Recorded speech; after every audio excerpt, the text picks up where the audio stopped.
Ambassador, I'll start with you first.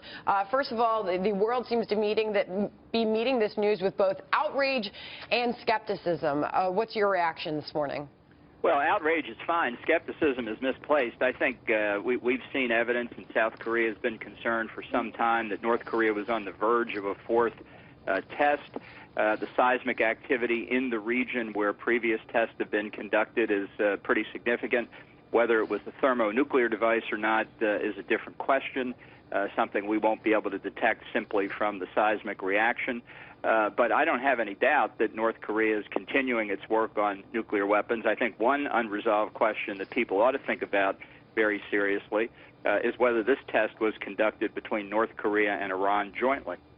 Well, the only reason I mentioned the skepticism part is Fox News, on their cover story right now, has a quote from a North Korea expert based in Seoul, South Korea, telling Fox News that he was seriously skeptical that North Korea had tested this hydrogen bomb on Wednesday. But based on what you are telling us, Ambassador, and you are taking this very seriously and that we shouldn't be meeting this with skepticism, what should the reaction be from the United States? Well, I think to reverse about the past 10 years of policy of dealing with North Korea, there is no negotiated solution to this. The North Koreans are determined to produce a deliverable nuclear weapon, and we've had the commander of U.S. forces, Korea, and South Korean military officials over the past year say that the North has made substantial progress toward both on the ballistic missile front and on the nuclear device front, where in a very short period of time it can hit targets on the west coast of the United States.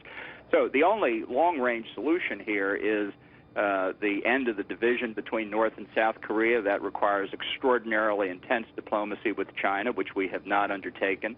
But otherwise, this threat is going to continue to grow, and it's not just a threat in Northeast Asia. North Korea is one of the most desperately impoverished countries in the world. It will sell anything to anybody for hard cash, and that includes terrorists with the wherewithal to buy it from them. So, Jason, I want to get you in here. We're clearly watching the markets react to this news this morning as this story continues to unfold. Global stock markets are falling. What is your take and your reaction to this morning? Well, we always get a lot of tough talk after North Korea misbehaves this way, but it's not followed up by anything material. Remember, North Korea is largely considered responsible for the 2014 attack on Sony Pictures, the hacking attack. President Obama said at the time there will be repercussions. There has been nothing.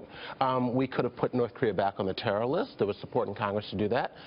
They did not want to go there. We could be freezing the assets of the leaders of North Korea, who are believed to have billions of dollars in hard cash stashed in China and in European banks.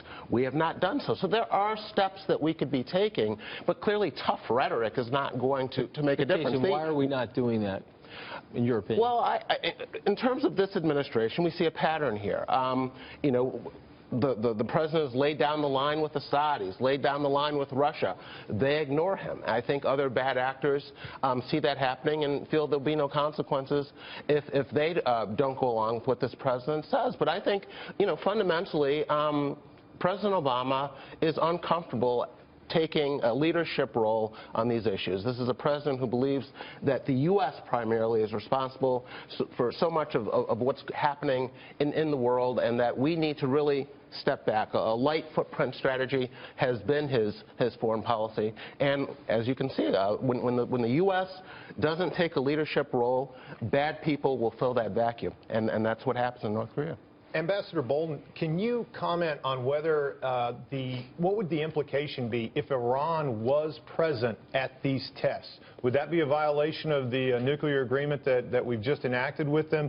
And what should and what will be the U.S. reaction to that?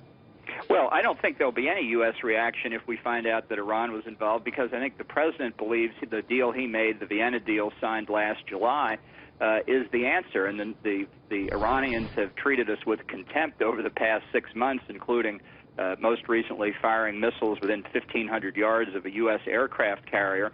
The evidence of North Korean-Iranian cooperation on ballistic missiles goes back to 1998, and there's every reason to believe they've been cooperating extensively on their nuclear programs as well. You'll recall the reactor that Israel destroyed in the Syrian desert in September of 2007 was being built by North Koreans. It was a clone of their Yongbyon reactor. The Syrians couldn't pay for that. There's only one country with the wherewithal to pay for it, and that's Iran. So there's a lot going on here, and it emphasizes to me why the claims made by the administration and others that we can verify Iranian compliance with the Vienna deal are so incomplete, because if you can work in North Korea where our intelligence is wretched, then the Iranians, together with the North Koreans, can continue to make progress on the nuclear front, and we won't have the slightest idea. Ambassador, how would you want to see China respond to all of this? And could China be the leverage that the rest of the world needs in terms of controlling what North Korea is doing? Absolutely. Look, China supplies 90% of North Korea's energy, largely through one pipeline. They supply substantial amounts of food and other basic human needs to the North Korean people, not necessarily because they're so humanitarian, but because they want to keep the ethnic North Koreans on their side of the Yalu River and not have them come over into Manchuria.